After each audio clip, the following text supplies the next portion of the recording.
And I didn't think no more about it. I thought it was the best thing in the world then.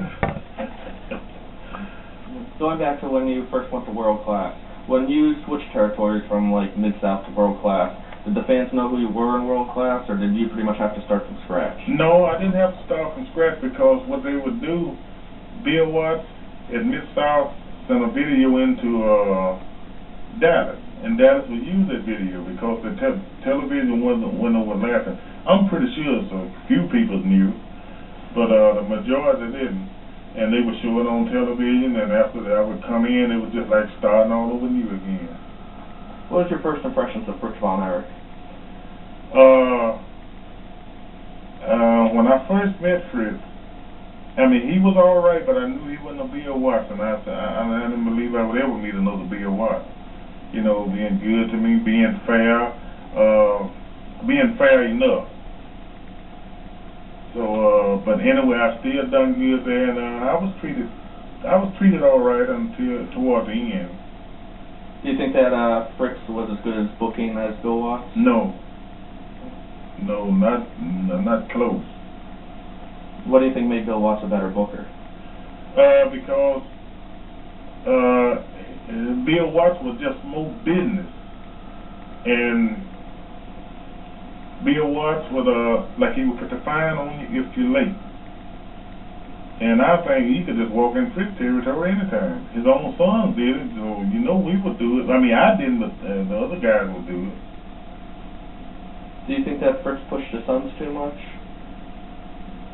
Now he might have did, but those guys, I tell you, the Von Erich, for that dad to own the territory and as wealthy as their dad was, those were some great guys.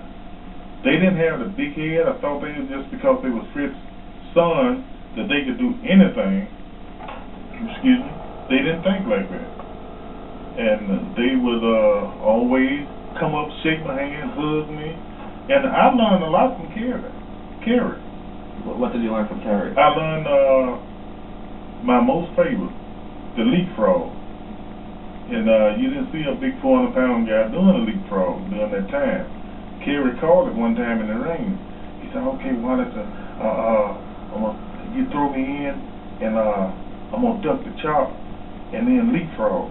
I said, "You gonna leapfrog me?" He said, "Hell no, you gonna leapfrog me." Oh hell! But he did it when I leapfrogged. I didn't know what else to do. I was so stunned. I had leapfrogged him, and I was so. So I learned that, and a few other things from Erich. He was always good to work with. What are your memories of your matches against David von Erich? We had a lot of great matches. He was one of the best ones to work with. And I wrestled David, I think 2 days before he passed away. It was around his birthday, during his birthday, because he passed away in Japan. He was real easy to get along with, like I said before, all of the Von Erich is. And we had a lot of great matches together. And I think the booker then was Ken Mantell, and I think he had a lot of plans for us, but he passed away. So, what was Ken Mantell like as a booker? He was real nice, real good guy, easy to get along with, and usually you don't get along with bookers too fast, but I get along with anybody. But Ken was real easy. I think he might have been a little too easy. Did you think his ideas were good? Yeah. Yeah, he had good ideas, and then Ken would listen to your ideas. How was what was the party and drug scene like in World Class? Was it just as crazy as Mid-South? I never seen a lot of drugs there, but I know they was there. Even with my good friend, the Junkyard Dog. But I've seen a lot of them. I've heard of a lot of them doing the drugs, and I heard a lot of them talk about the drugs. So I kind of, myself, I just kind of stayed away. Now, I smoked the marijuana. I smoked the marijuana before, but they wasn't my cup of tea. How about the Von Erichs? They are known for sometimes going into the ring while on drugs and not being in condition to wrestle. Did that ever happen with any of your matches against them? It happened in one of my matches that I can remember. I don't know how many times they was on drugs that I worked with them, because I always had a lot of good matches with them. But I remember once I was in the ring with Erich, and I had this arm claw on him, right under the arm. Excuse me, and everything over here his heart was beating so fast and so heavy, everything over here was shaking. And I wanted to let go, because I didn't want him to die with me got a hold to him. So that's the only I figured that's what it was, something with drugs. But I never seen him do drugs. But I just almost be willing to bet my life that he was doing them. Did it ever affect their performance at all, or that you noticed? No, not really. Just that one time when that didn't affect his performance, so I can't remember it ever. Not with me. Did Fritz Von Erich overlook all the drug use, or do you think he could have done anything to stop it? I believe I don't believe he could have done nothing to stop it. Because if he stop it from doing it one way, they'll figure out another way. Because they probably was hooked. But Fritz wasn't around the matches that much.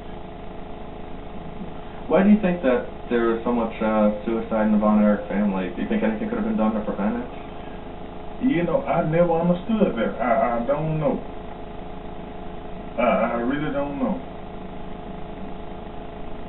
What was your reaction to when you started hearing about like Harry and Chris and David? What was your reactions to all that? Well, it was real sad, and they was killing themselves so fast. I was wondering who was I gonna have to work with. But like I said, I wrestled David a couple of days before he passed away, and then I was in another territory. And Percy Pring and I was sitting there watching the monitor.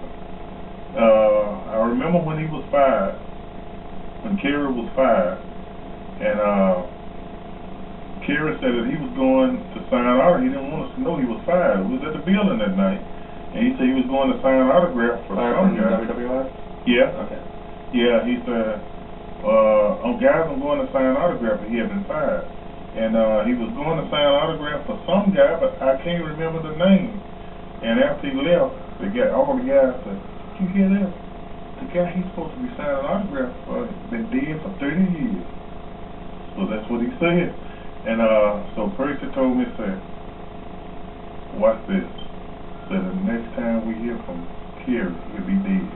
So I got a feeling this is the last time we'll see him.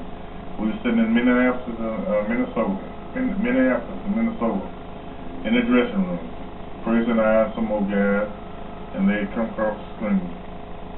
He had killed himself. So he wanted to be with his brother. And that was kind of sad, because they were good guys. I love those guys. What were some of your favorite angles with the Von Erichs or matches? Anything stand out to you? The slam thing we used to do with Kerry.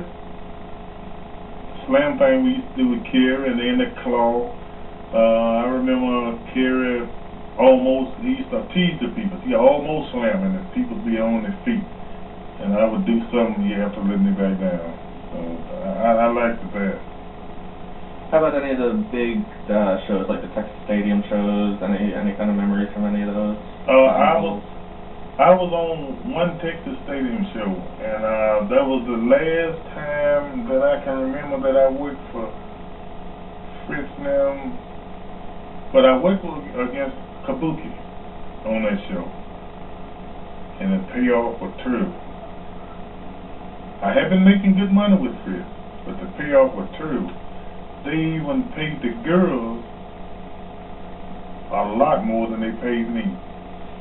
For what I made for the whole week, the girls made it in one night. And after that, when I got my check, I packed all my stuff and I left Texas. That you left because you felt you were being ripped off on the payoff? Yeah. Yeah, exactly. Were there any other guys that you really liked to work in World Class, or any people that you didn't like to work?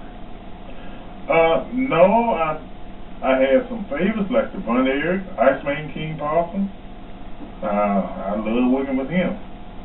And my favorite of the Von Erichs was David and Kerry.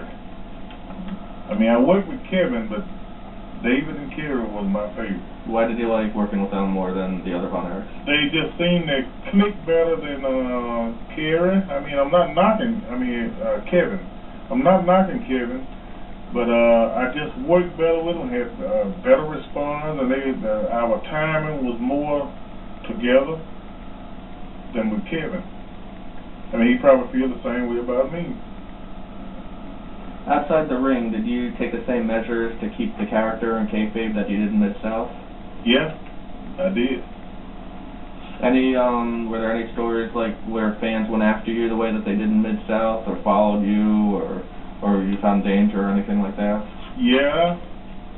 Around this sportatorium was real dangerous. We had the van rocked many times. We have had people that block us in, you know, they see us on our way out, they'll block us in and gather around the van and all that, but, you know, we would have security to come out and, you know, get them away from us. But still, we have to worry about being followed. But I don't think it was just any real danger.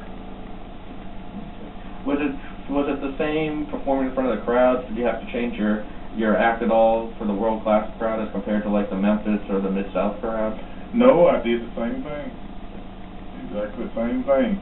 I just was not bragging on myself, but I just was getting better with my gimmick, and that's what I tried to do. That's what I wanted to do. Now you mentioned you left because you felt that your payoff should have been better in World Class. Right. Did you ever complain to them about that, or ask them why they weren't as much as the girls per se? Well, no. What I done is that's how I got paid, and I saw what I had made. Then the girls was there too when they got paid. We all got our checks together, and they was having a ball about what they had made. So what I done, I just packed my bag and I left, and so Ken Mantell called me up. And I told him, so it must be true. I didn't see the girls' check, but I know what they were saying. He said, well, what you have to look at, Wally, is how much you made the whole year, but I couldn't see that. I didn't think that had nothing to do with it. And, but I wouldn't go back. Do you think that they treated you fairly otherwise? Yeah, I believe they treated me fair. I think all promoters, they gonna get you a little bit anyway. They ain't gonna be 100% fair, not even be a watch.